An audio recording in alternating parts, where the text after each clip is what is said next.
ई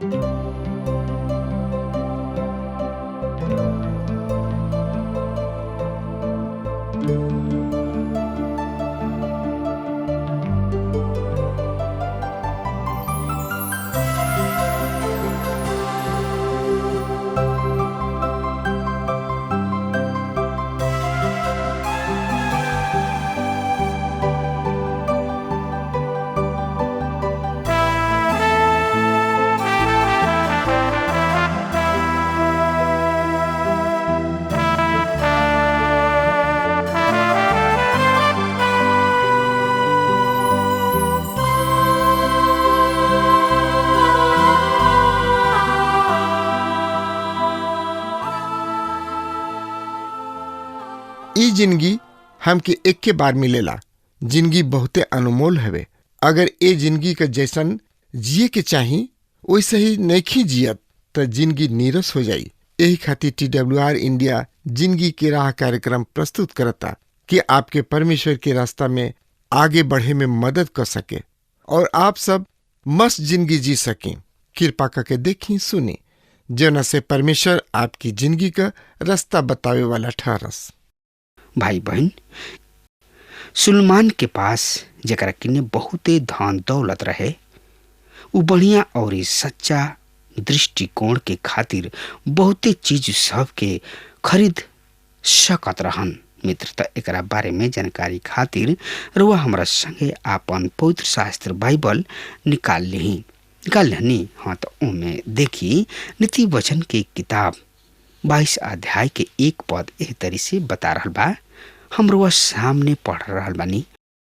अपार धन से बढ़िया नाम चाहे जोग बा, चांदी और सोना के अपेक्षा प्रशंसा पावल उत्तम बा। भाई बहन, यहाँ पर बढ़िया नाम से मतलब का बा? यहाँ पर ई मतलब बा कि राउर नाम जौन राउर बाबू महतारी रखले, बल्कि अपना अपना जिंदगी में बढ़िया आचरण के द्वारा जवन नाम कमैले बाणे। हम जानतानी कि दाऊद की ने कुछ ऐसन लोगन के समूह रहे जौन की बहादुर के नाम से जानल जात रहे। उन्हें लोग आपन नाम कमैले रहन। उदाहरण खातिर बनाया के ही लिही त एकरा बारे में जानकारी खातिर वह आपन पवित्र शास्त्र बाइबल निकाल लेनी। हाँ तो ओमे देखी दूसरा सामुएल की किताब 23 अध्याय के 20 पद में एह तरी से बतावल गइल बा। यहोयादा एगो कबसेलवासी सूरवीर के बेटा रहन। उनकर बेटा बनाया समर्थी के काम कैले रहन। उ मुआबी अरियल के दूगो बेटा के मार डले। हिमपात के एक दिन उ गढ़ा में भी उतर गुलन और गढ़ा के बीच उ एगो सिंह के मरले। ऐसन ऐसन काम कके यहोयादा के बेटा बनाया ओह तीनों वीर में नामी हो गलन। यह बात वचन यहाँ पर कहता, बड़ धन से बढ़िया नाम अधिक चाहे जोग बा। नीति वचन की किताब 22 अध्याय के 2 पद एह तरी से बता रहा बा। धनी और निर्धन एक दूसरा से मिलेले और यहोवा परमेश्वर वो दोनों के करता हमें। एकर मतलब परमेश्वर के नजर में सब लोग बराबर बा। सब केहू आपस में भाई बहिन बा, भाई भाई बा। ऐसे जवन कुछ भी रउआ कहिना ओकरा में रउआ बहुत ही सावधान यानी कि सजग रही। पवित्र शास्त्र बाइबल हमनी के का एकरा बारे में बतावले कि हमनी के सब मानव परिवार के सदस्य हैं जा। उस स्वभाव जवन की हमनी के परमेश्वर से अलग करला, यहाँ तक कि हमनी के अपना आप के एक दूसरा से बचे के चाही। काहे कि हमनी पर विश्वास नहीं खे कोई जा सकत। हमनी के परमेश्वर के बेटा बेटी ऐसे ना है जा कि हमनी के मानव के संतान है जा, बल्कि प्रभु यीशु मसीह पर विश्वास कैला के द्वारा प्रभु यीशु मसीह के ओ समय के धार्मिक लोगन से कहले, तोहनी लोग अपना पिता शैतान से हवा और तोहनी लोग अपना पिता के लालसा सबके पूरा करे चाहता। भाई बहन, सच में देखल जाओ तो संसार में दूगो परिवार बा, परमेश्वर के बच्चा और शैतान के बच्चा। यहाँ पर स्पष्ट हो जाता कि संसार में सब लोग परमेश्वर के संतान ना हवे। एक कथन पर ध्यान दही, परमेश्वर सबके करता हवे, हम सबनी के उहे बनौले। परमेश्वर सबके बनावे वाला हवे, मगर सबके पिता ना हवे। मित्र, ते एकरा बारे में जानकारी खातिर रुआ नीति वचन की किताब से देखी।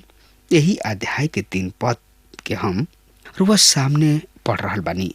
विपत्ति के आवत देखी के चलाक मनुष्य लुका जाला, पर भोला भाला लोग आगे बढ़ के दंड पावेले।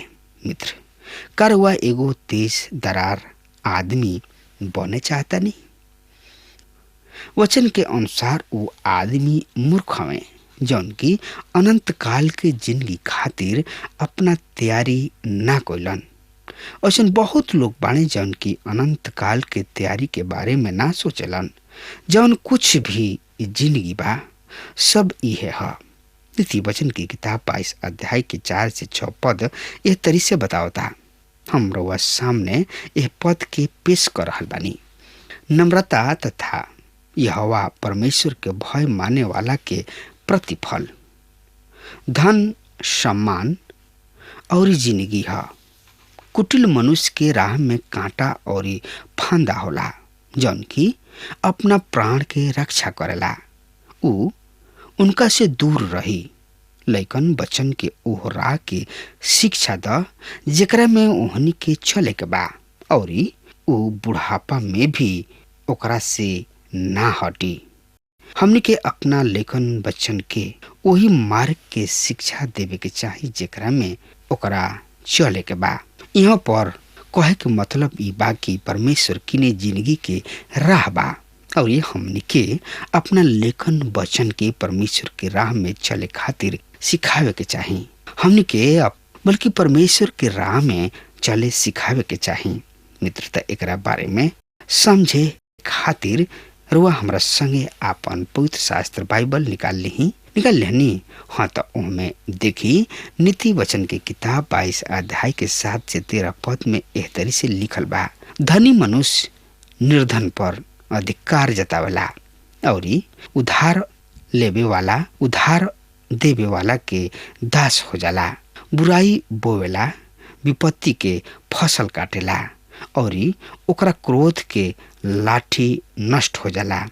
उदार दिल वाला आशीषित होई हैं, काहे कि ऊ कंगाल के अपना भोजन में से देला।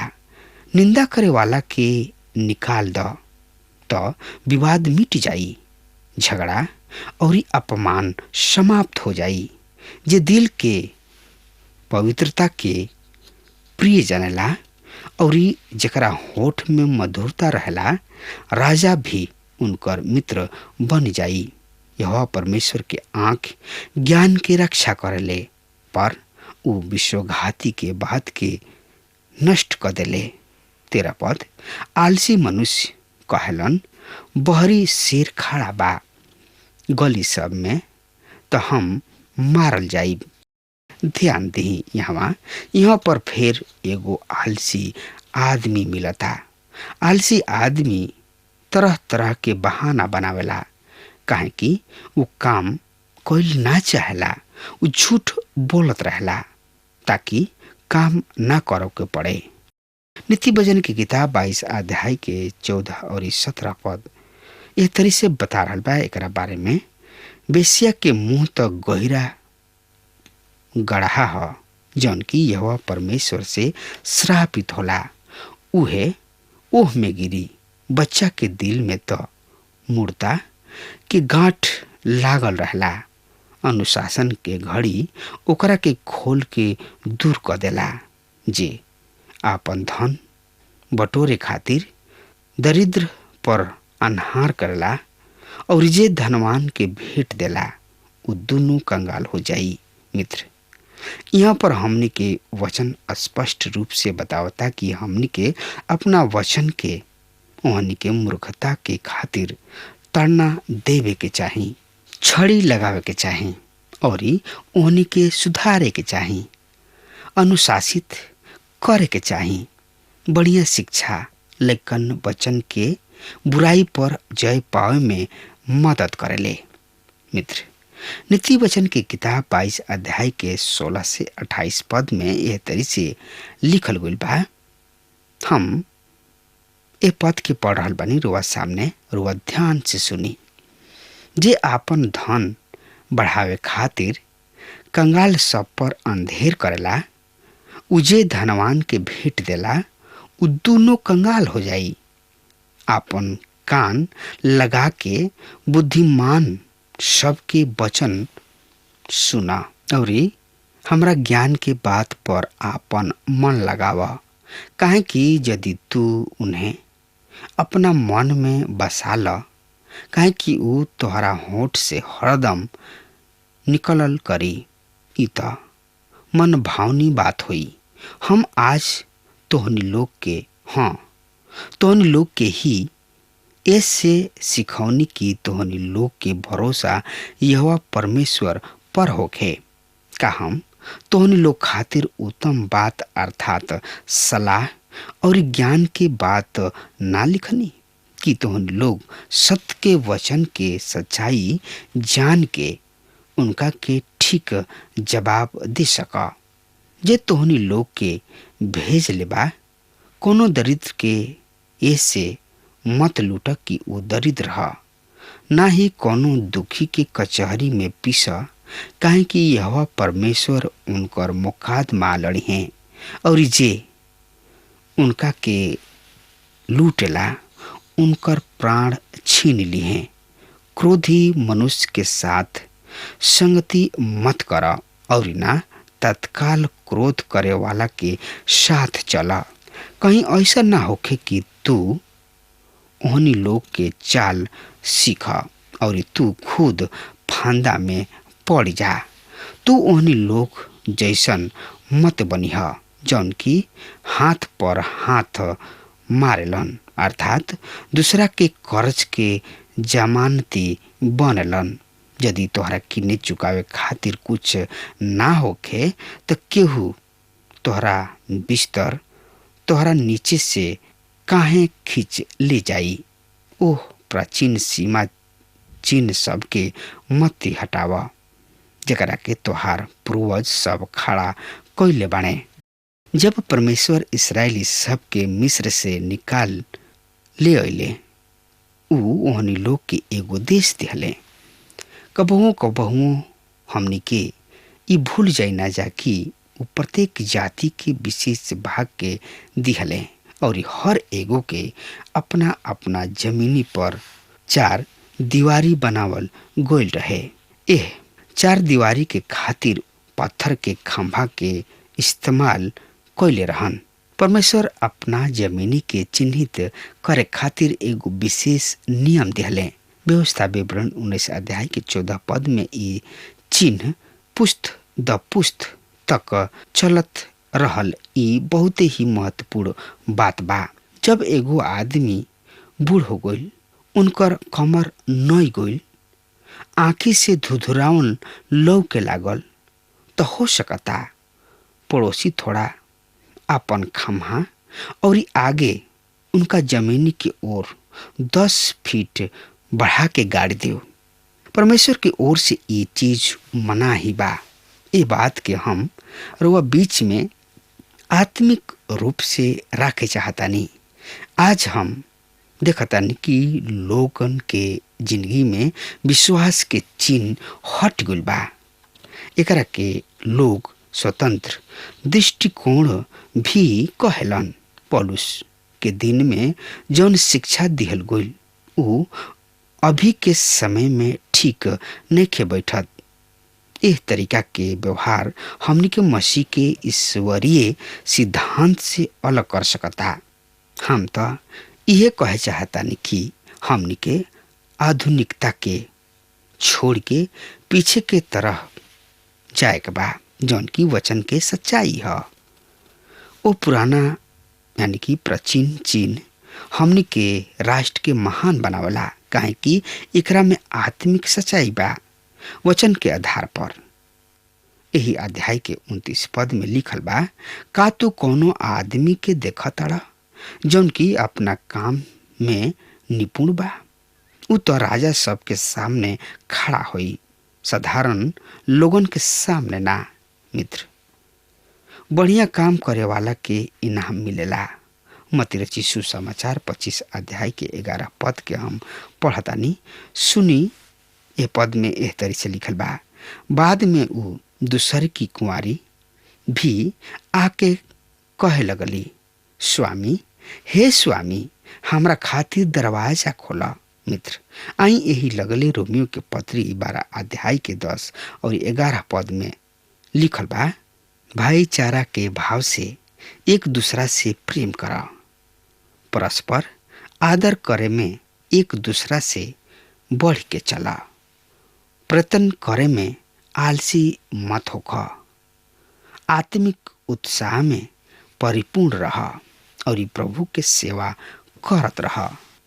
हमनी के एक दूसरा के इज्जत, एक दूसरा के मान मर्यादा करे के चाही।